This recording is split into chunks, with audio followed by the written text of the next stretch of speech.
There is a conversation we have with ourselves, often in the quietest hours of the night. It's a conversation about the dreams we once held so vividly, the stories we wanted to write, the person we hoped to become, the change we longed to see in the world.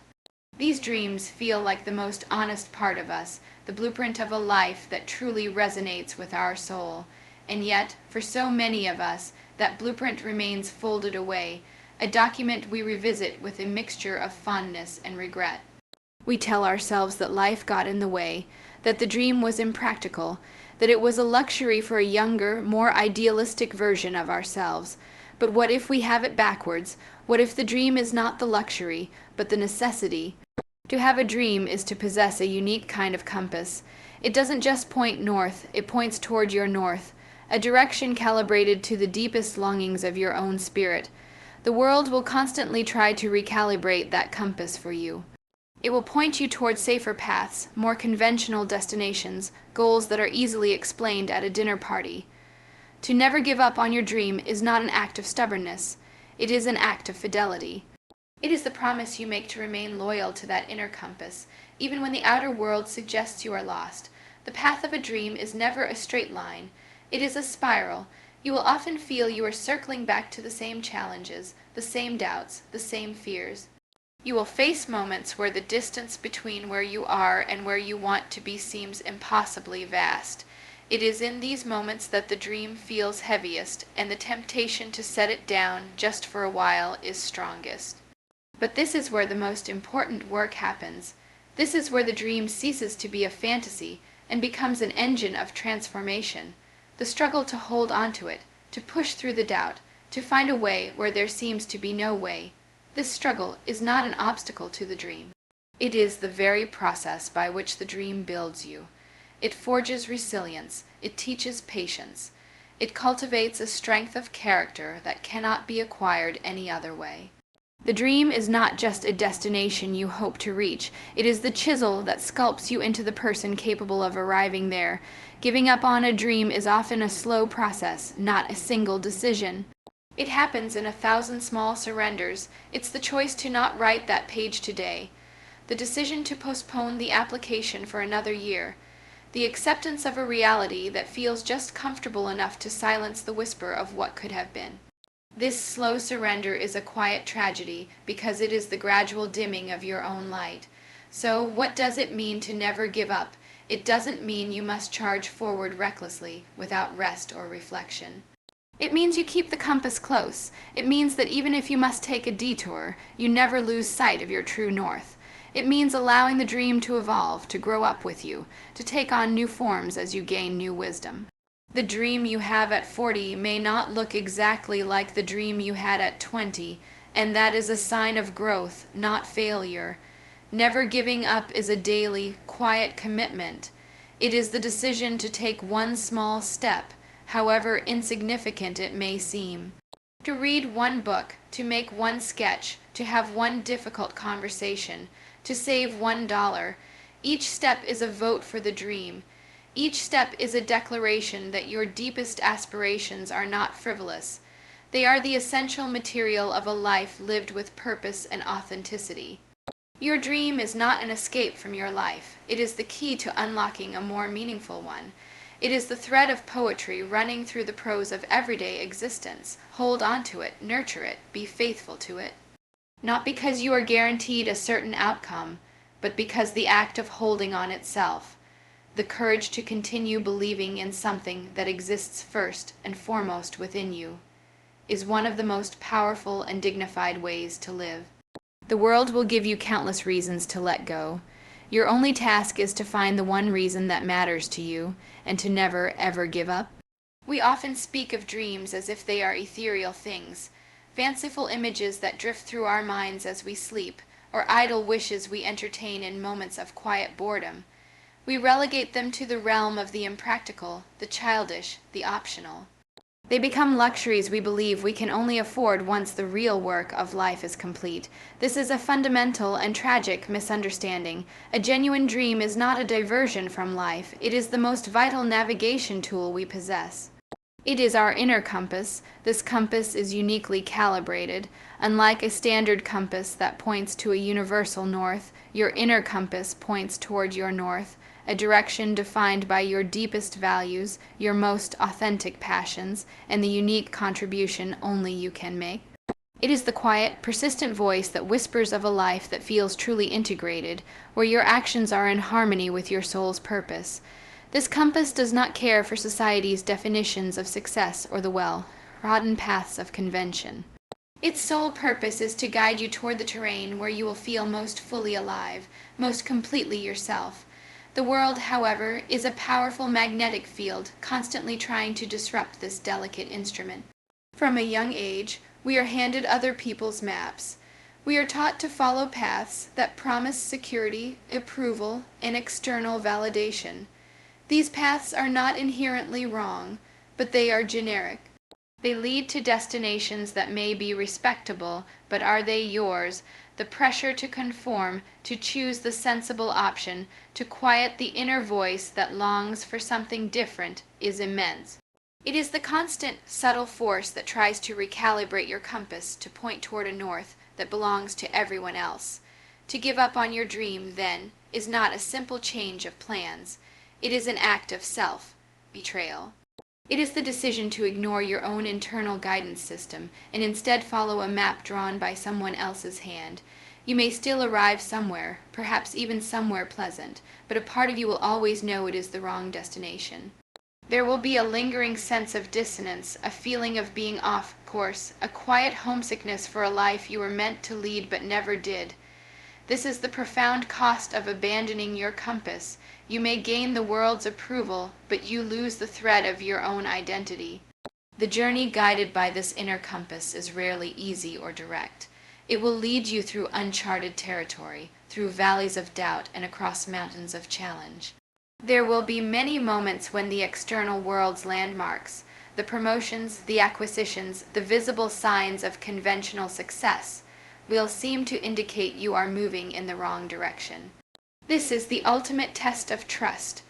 Will you trust the clear, loud signals of the world, or the quiet, steady pull of your own heart?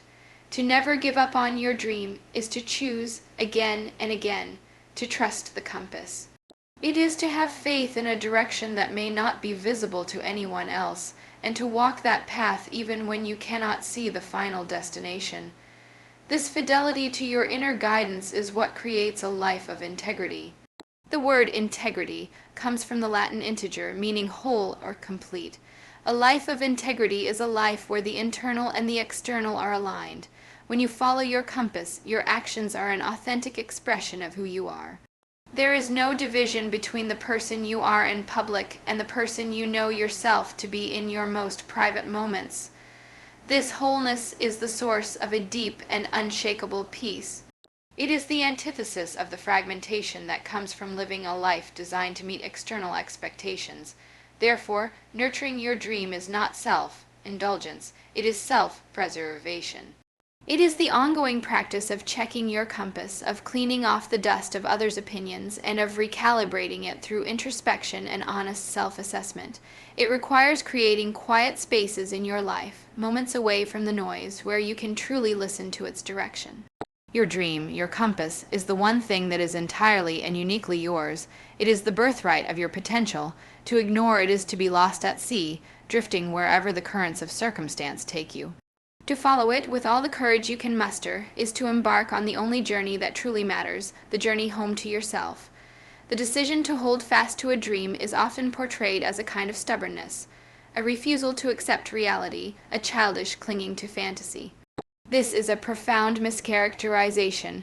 The true essence of never giving up is not found in gritted teeth and white-knuckled determination, but in a far more profound and gentle quality, fidelity.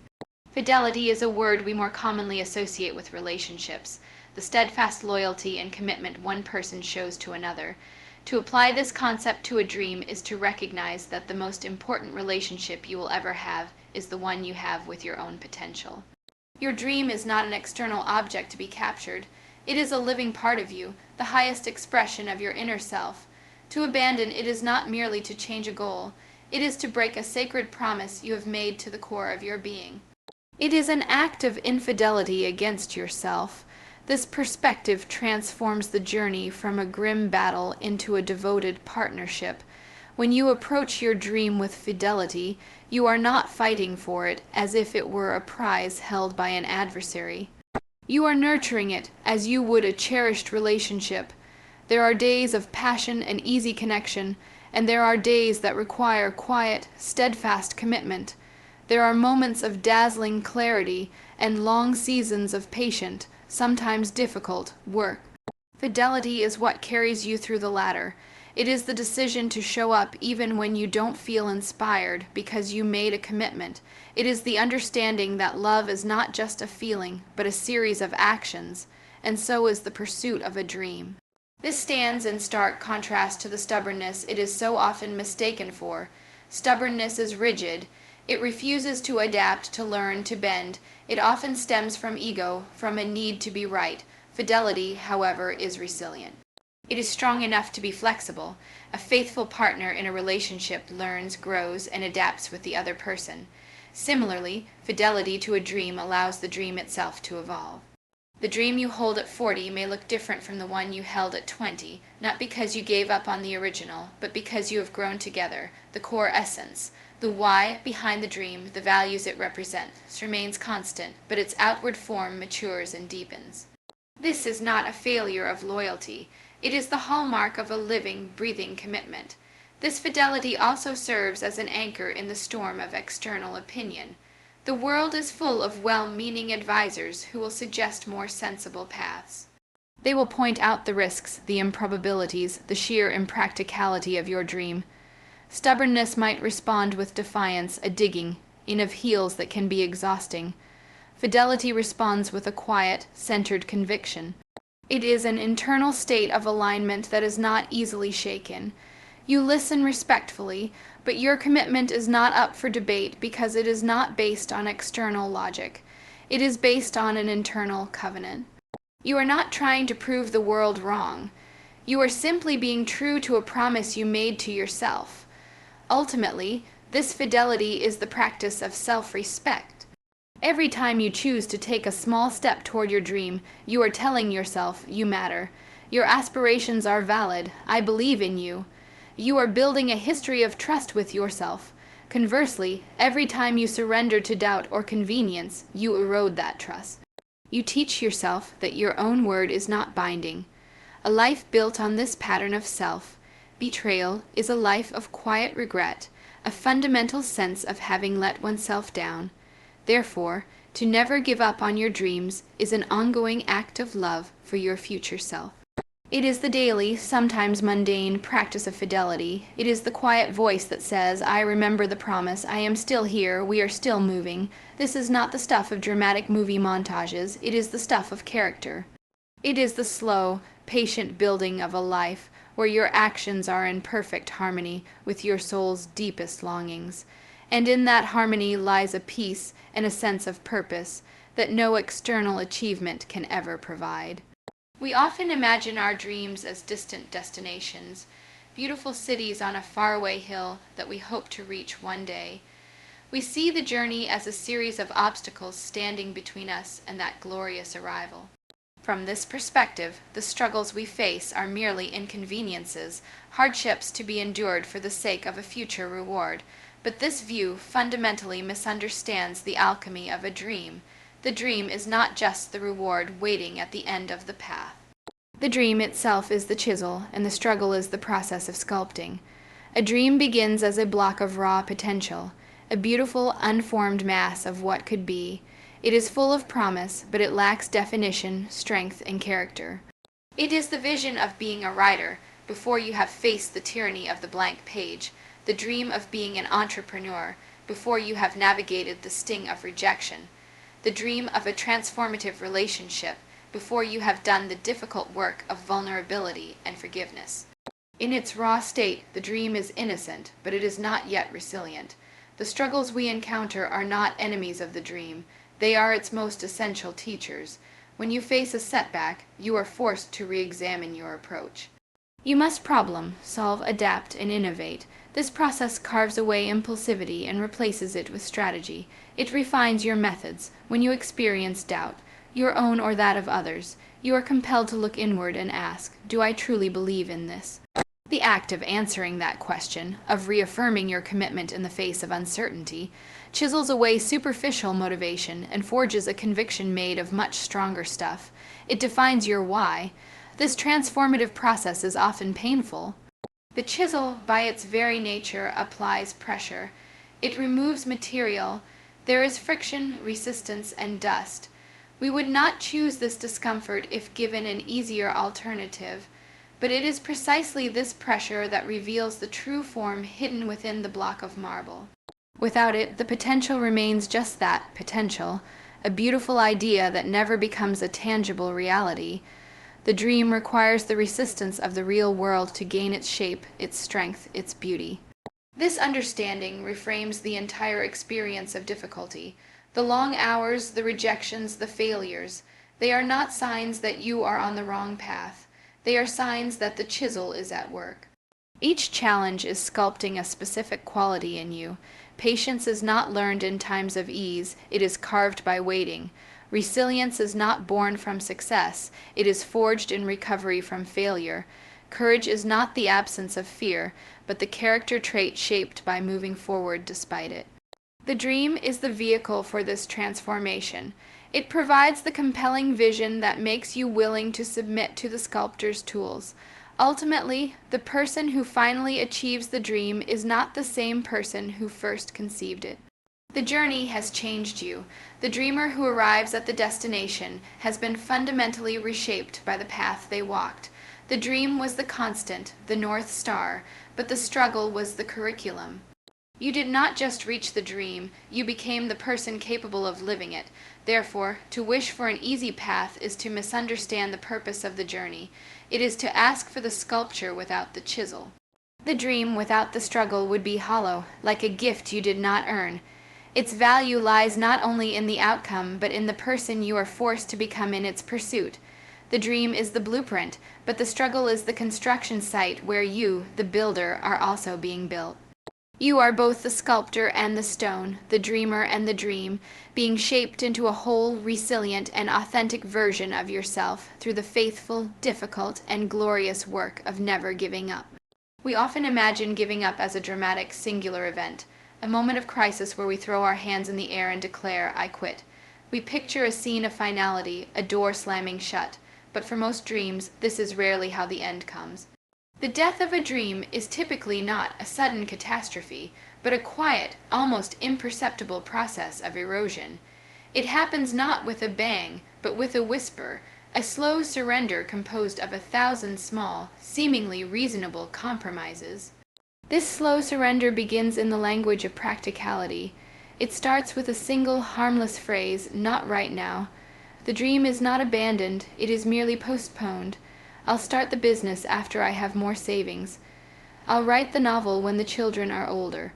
I'll pursue that passion once I have more free time. These statements sound responsible. They are dressed in the respectable clothing of patience and timing, but beneath the surface, each one is a small vote against the dream. It is the first grain of sand shifted by the tide of convenience. This gradual process is so insidious because it avoids the emotional confrontation of a clean break. There is no moment of dramatic failure to mourn. Instead, there is a slow, creeping normalization of a life without the dream.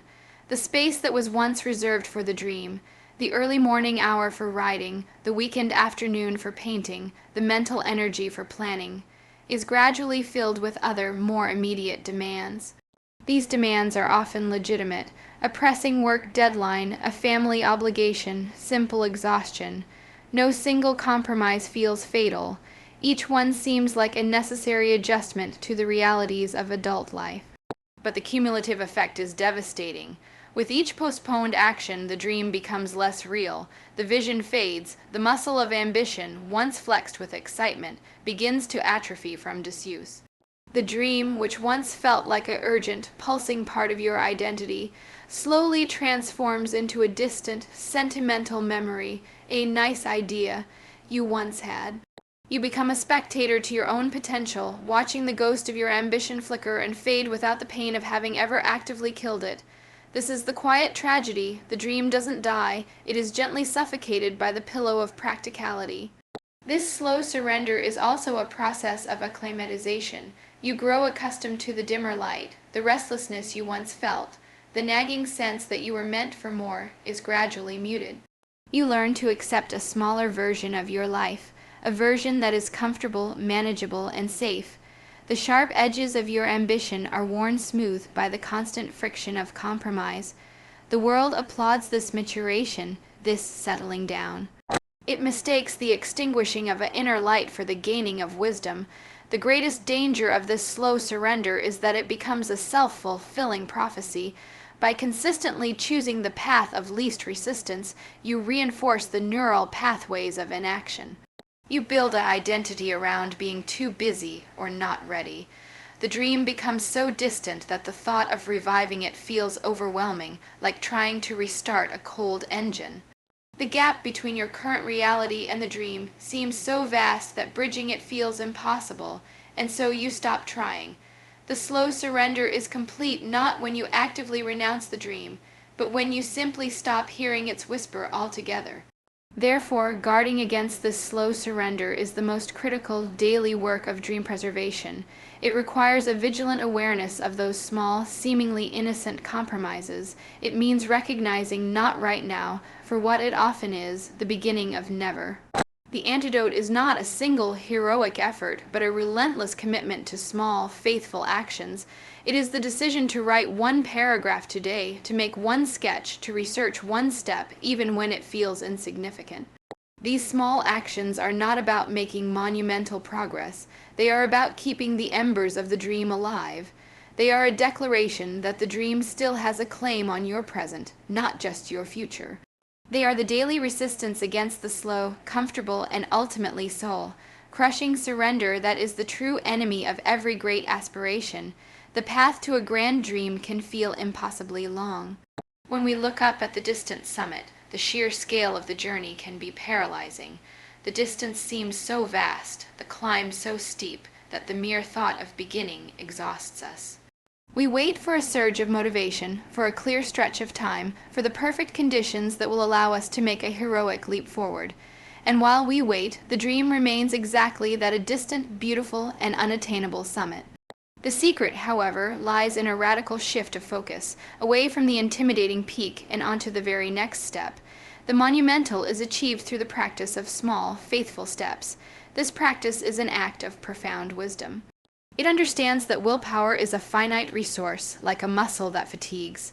A commitment to write a novel is abstract and overwhelming, draining your resolve before you even begin. But a commitment to write 200 words today is concrete, manageable, and achievable. It bypasses the resistance of the mind, which recoils from enormous tasks, and instead focuses on a task so small that it feels almost effortless to begin. The power of this approach is not in the size of the step, but in its consistency. A single step seems insignificant, but a step taken every day without fail creates a momentum that is unstoppable. Each small step is far more than a unit of progress. It is a vote. It is a vote for your dream, and more importantly, a vote for your identity as someone who is capable of achieving it. When you complete that small, faithful action, whether it's practicing a scale for 10 minutes, studying a language for 15, or saving a small amount of money, you are not just moving an inch closer to your goal. You are providing your subconscious with tangible evidence. You are building a track record of reliability with yourself. Each completed step whispers, "See, you are the kind of person who does this. You keep your promises to yourself." This accumulated evidence slowly overwrites the narrative of self-doubt. This method also transforms the dream from a static destination into a dynamic, evolving journey. When you are focused on small, immediate actions, you remain engaged in the present moment. You are forced to solve today's problem, not the hypothetical problems of year 5. This engagement keeps the process alive and creative. The dream is no longer a frozen picture on a faraway wall. It is a living thing that you are building piece by piece in real time. You learn, you adapt, you adjust your course based on the feedback from each small step. The dream grows and matures with you, rather than remaining a rigid and potentially outdated ideal. Furthermore, this practice builds a foundation of resilience that a single, massive effort cannot. If you stake everything on a heroic leap and you fail, the entire endeavor collapses. But if you are progressing by small steps, a setback is just a bad day. It is a single misstep, a single lost vote. It is not a catastrophe, because the system is built on repetition, not on a single moment of perfection. It is incredibly forgiving. You can miss a day, acknowledge it without drama, and simply take the next step the following day. The structure remains intact. The dream is not jeopardized by a momentary stumble. Ultimately, the practice of small, faithful steps is the ultimate expression of faith in the process. It is a humble acknowledgement that we cannot control the outcome, but we can absolutely control our commitment to the daily practice. We may not know how we will finally reach the summit, but we can know with certainty that we can take one more small step today. This shifts the source of our satisfaction from the distant future to the immediate present. There is a quiet joy and a sense of integrity in fulfilling a daily ritual that honors your dream. The dream ceases to be a source of anxiety about the future and becomes a source of meaning in the present. The summit will take care of itself. The only task that ever truly matters is the next small, faithful step. And then the one after that. This is how great journeys are traveled. This is how great dreams are built.